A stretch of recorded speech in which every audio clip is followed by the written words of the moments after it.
Mes chers élèves, soyez les bienvenus. Dans la dernière séance, nous avons vu les milieux naturels et les relations entre les constituants des milieux naturels et leur interaction entre eux, bien sûr. Alors, dans cette séance, nous allons voir, bien sûr, la respiration dans les différents milieux naturels. Alors, c'est le chapitre 2. Et bien sûr, il est représenté par Snoussi Mohamed du Collège Taoun Lyon. Voilà, alors, nous allons commencer par une petite introduction, parce que nous avons déjà vu qu'il y a des êtres vivants qui vivent dans le milieu terrestre et des êtres vivants qui vivent dans le milieu aquatique. Alors, nous allons voir la respiration dans le milieu terrestre et aussi la respiration dans le milieu aquatique. Nous allons commencer bien sûr par la respiration dans le milieu aérien, ça veut dire dans le milieu terrestre. L'homme, le criquet, le mouton, la grenouille et plusieurs sortes de plantes vivent dans le milieu terrestre. Ils respirent donc dans le milieu aérien. Alors nous allons prendre par exemple l'homme. Alors comment se fait la respiration de l'homme, dans quel milieu, etc. Alors, on va commencer bien sûr par des mouvements respiratoires. Nous savons déjà que l'homme, il respire dans le milieu aérien. Ça veut dire qu'il vit dans le milieu terrestre. Alors, on va commencer par les mouvements respiratoires chez l'homme. Alors, vous voyez ici que la cage thoracique se gonfle. Et après, elle se dégonfle. Ça veut dire la cage thoracique augmente et diminue de volume alternativement et de façon rythmique et continue.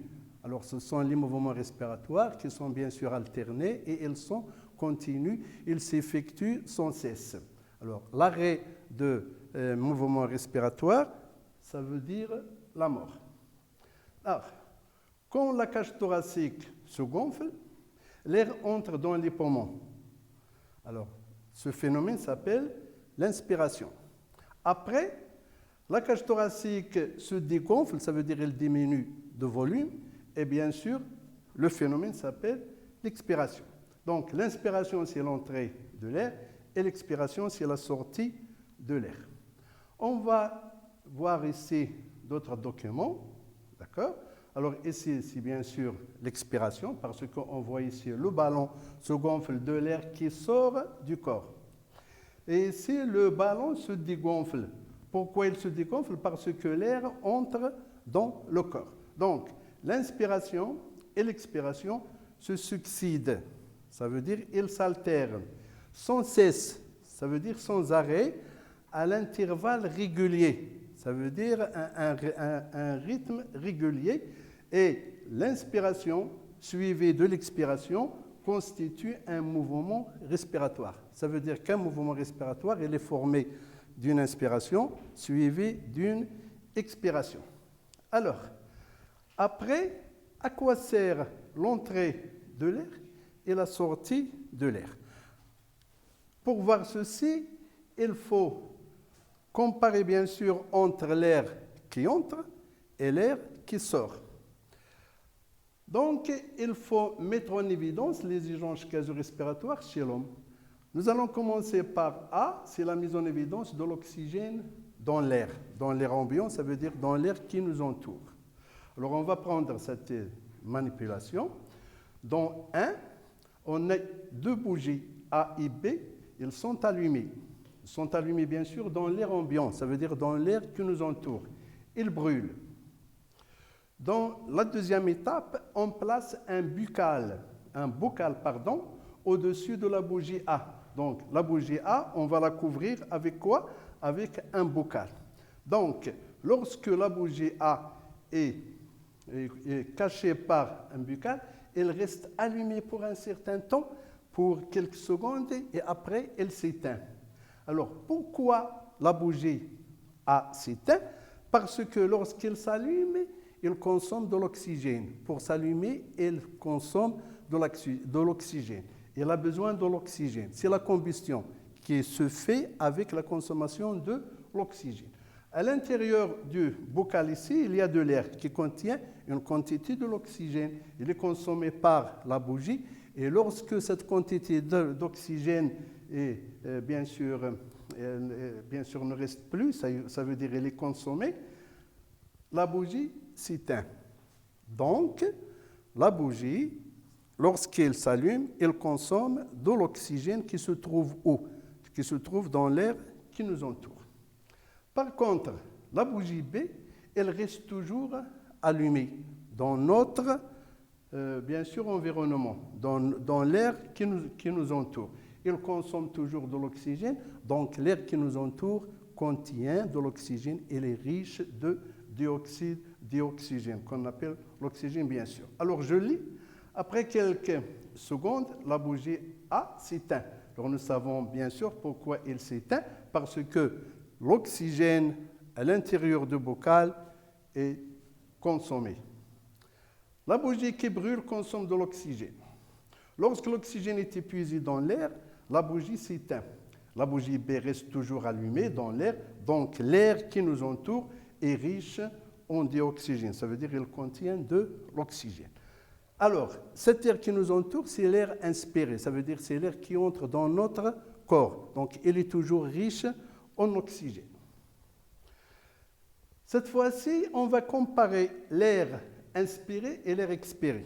Nous savons déjà que l'air inspiré, c'est l'air qui nous entoure, il est riche en oxygène.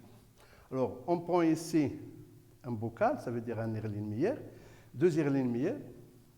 Il contient de l'eau de chaud. L'eau de chaud, bien sûr, au début, il est limpide.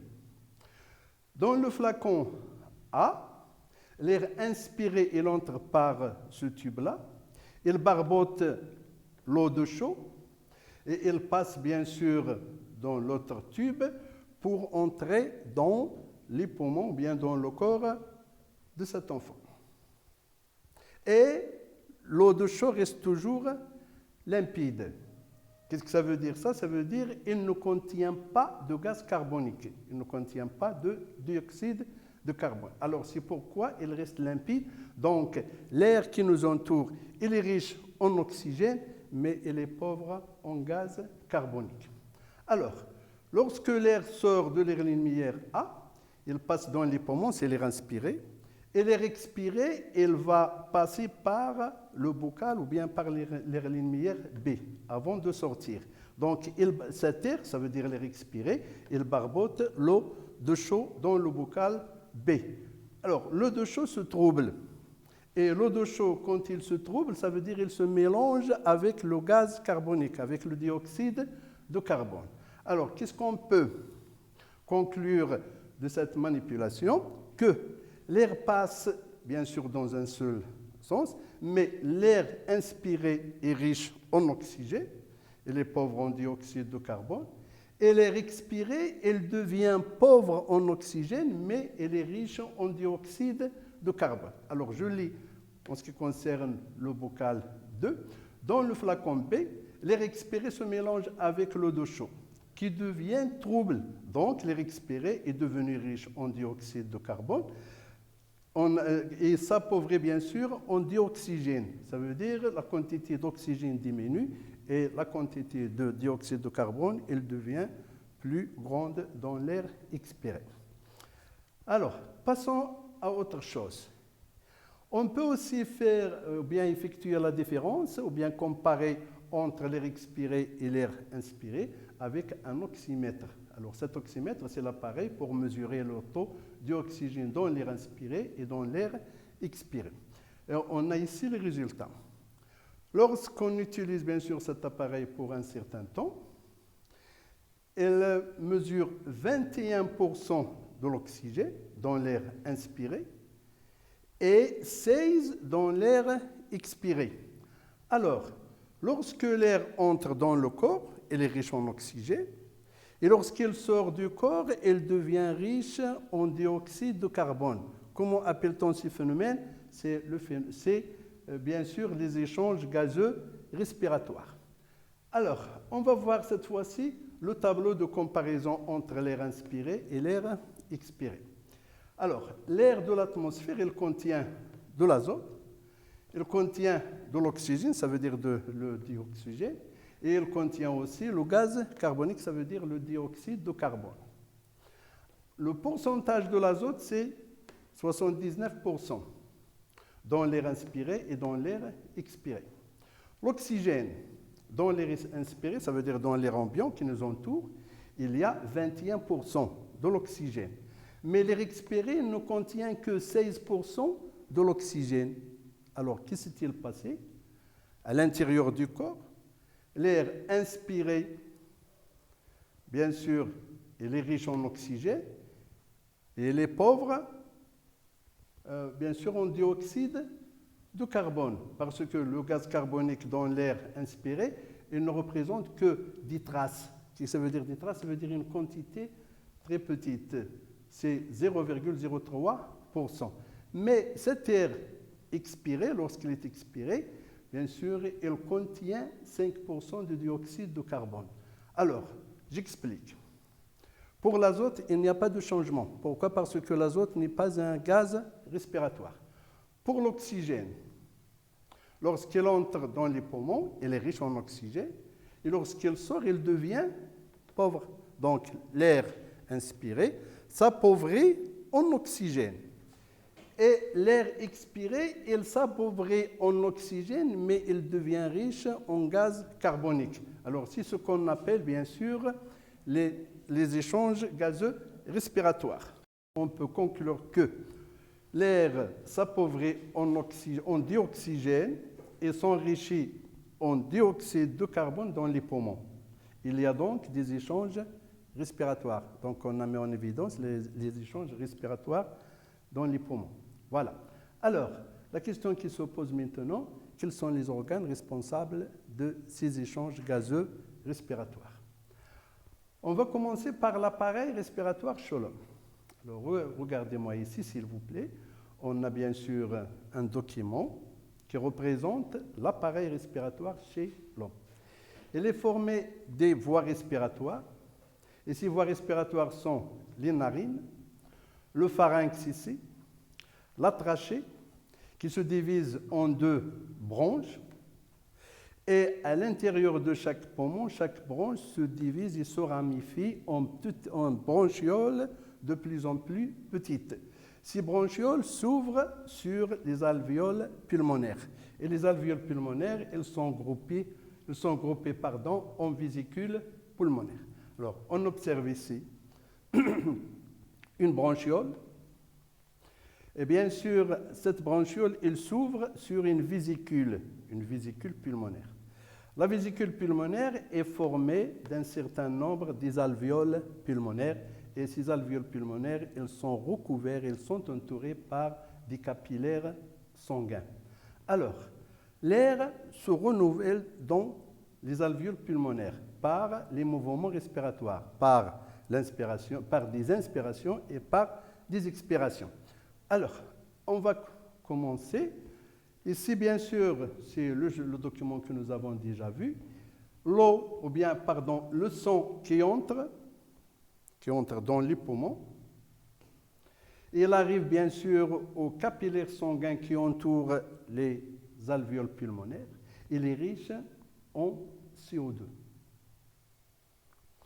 Et l'air qui entre dans les poumons, il est riche en oxygène. Par contre, l'air qui sort dans les poumons, il est riche en CO2. Au contraire, le sang qui sort des poumons, il est riche en oxygène. Donc, il y a des échanges gazeux respiratoires. Entre quoi et quoi? Entre l'air et le sang. Alors, regardez-moi ici, s'il vous plaît. Nous avons un autre document. Ici, c'est un alvéole pulmonaire. Ici, bien sûr, ce sont l'inspiration et l'expiration. Ça veut dire l'entrée de l'air et la sortie de l'air. L'air qui entre est riche en oxygène. Il est pauvre en dioxyde de carbone, bien sûr, nous avons déjà dit ça. Et l'air qui sort, il est riche en dioxyde de carbone et il est pauvre en oxygène. Par contre, le sang qui entre, il est riche en dioxyde de carbone Et lorsqu'il sort du poumon, il devient riche en dioxygène, riche en oxygène.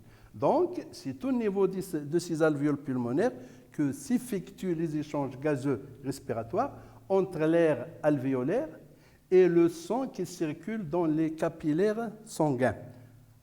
L'oxygène, il passe de l'air alvéolaire vers le sang et le dioxyde de carbone, il passe du sang vers l'air alvéolaire. Alors, les échanges gazeux respiratoires chez l'homme, ils s'effectuent au niveau des poumons et justement, ou bien exactement au niveau des alvéoles pulmonaires, entre l'air et le sang. Alors, regardez-moi s'il vous plaît ici. Les alvéoles pulmonaires, elles sont en grand nombre, bien sûr dans chaque poumon. Et ici, on observe seulement une vésicule pulmonaire. Elle contient plusieurs alvéoles pulmonaires et qui sont entourés par un grand nombre de capillaires sanguins. Voilà. Alors, on passe maintenant à d'autres documents. Ici, on voit les poumons et la trachée artère. Ils se divisent en deux branches. Bien sûr, les poumons, ils se trouvent à l'intérieur de la cage thoracique et ils suivent les mouvements de la cage thoracique. Ils sont collés à la cage thoracique par une membrane qui s'appelle la plèvre. Dans ce document, on voit ici la trachée artère, les branches qui se ramifient en branchioles de plus en plus fines. Et ces branchioles, elles s'ouvrent sur les vésicules pulmonaires. Ici, bien sûr, c'est une photographie des poumons d'un lapin, la trachée, les branches, le poumon droit et le poumon gauche. La trachée se ramifie en branchioles de plus en plus petites. Et ces branchioles, elles s'ouvrent sur les vésicules pulmonaires. On observe ici quelques vésicules pulmonaires.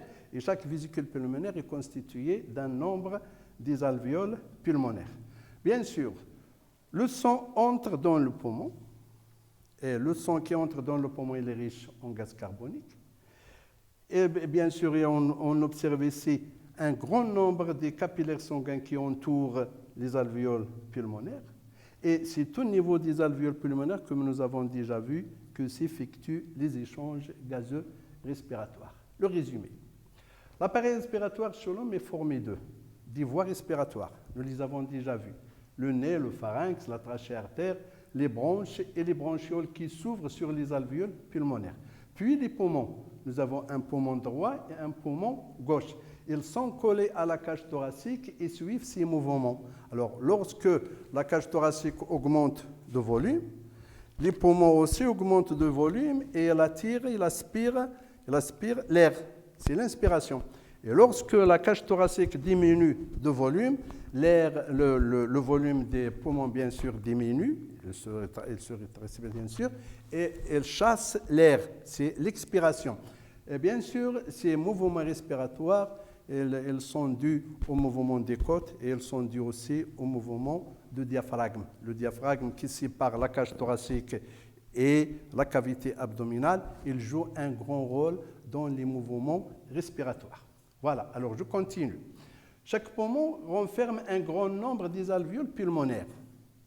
Alors, chaque poumon contient presque 300 millions d'alvéoles pulmonaires. Alors, c'est un grand nombre. Et ces alvéoles pulmonaires, ils sont groupés en vésicules pulmonaires. Les alvéoles pulmonaires sont entourés, comme nous avons vu, par les capillaires sanguins.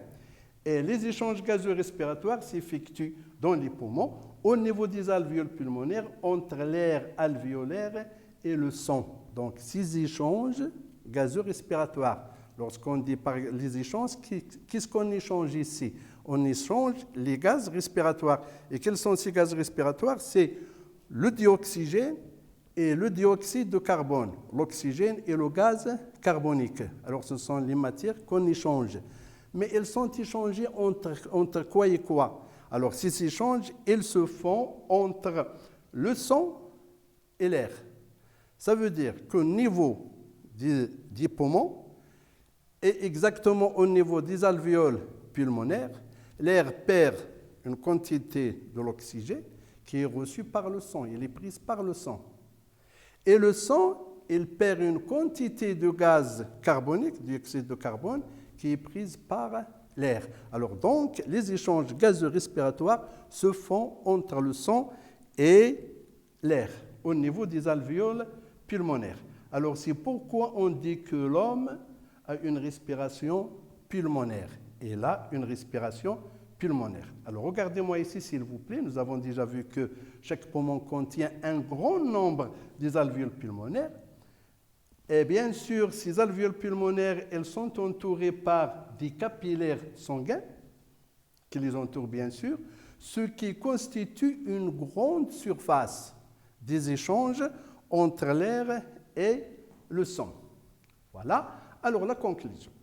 L'homme vit dans le milieu terrestre. Il respire donc dans le milieu aérien. Sa respiration est pulmonaire. Elle prélève sans cesse, ça veut dire sans arrêt, elle prélève dans son milieu, qui est le milieu aérien, du dioxygène et rejette du dioxyde de carbone. Les mouvements respiratoires, à quoi servent ces mouvements? Ça veut dire l'inspiration et l'expiration. Ils servent à renouveler l'air dans les alvéoles pulmonaires.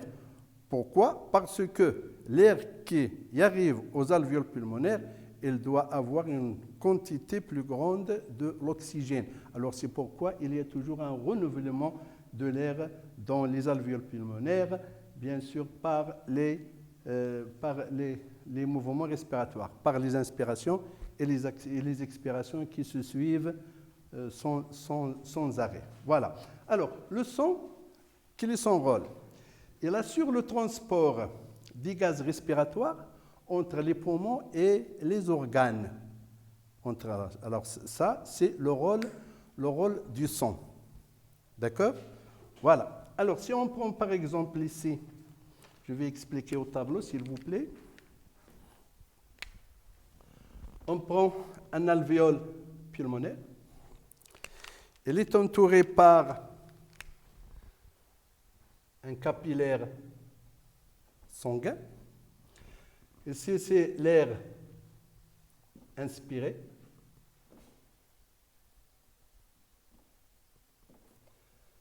Il est riche en oxygène. Voilà.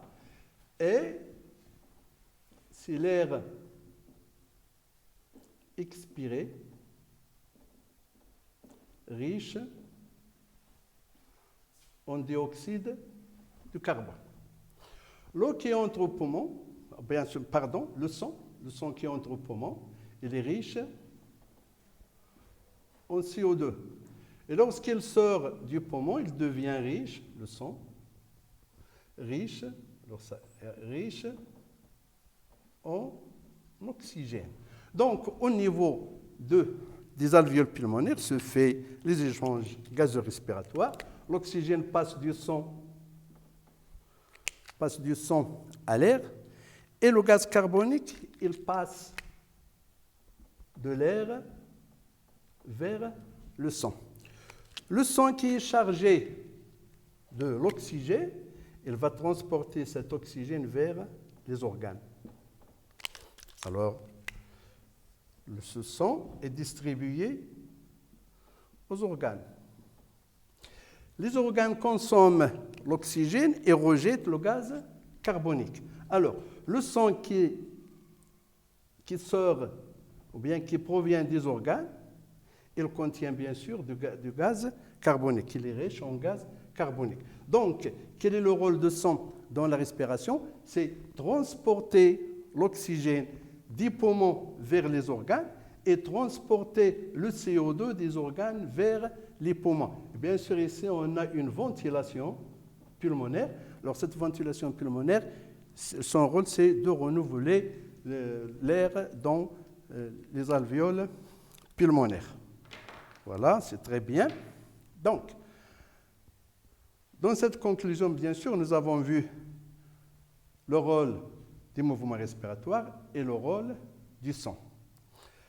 Les mammifères, les oiseaux, les reptiles, les escargots ont une respiration pulmonaire. Pourquoi? Parce qu'ils vivent dans le milieu terrestre. Mais il y a aussi des êtres vivants qui vivent dans le milieu terrestre, mais ils n'ont pas une respiration pulmonaire. Ils ont un autre type de respiration. On va le voir dans la séance prochaine. Des particularités. Les mammifères marins, comme le dauphin, la baleine, les tortues de mer, il y a aussi des serpents de mer, il y a beaucoup d'animaux qui vivent dans la mer. Et ce sont des mammifères ou bien des reptiles, etc. Ils ont une respiration pulmonaire, même s'ils vivent dans le milieu aquatique. Même s'ils vivent dans le milieu aquatique, ils ont une respiration pulmonaire.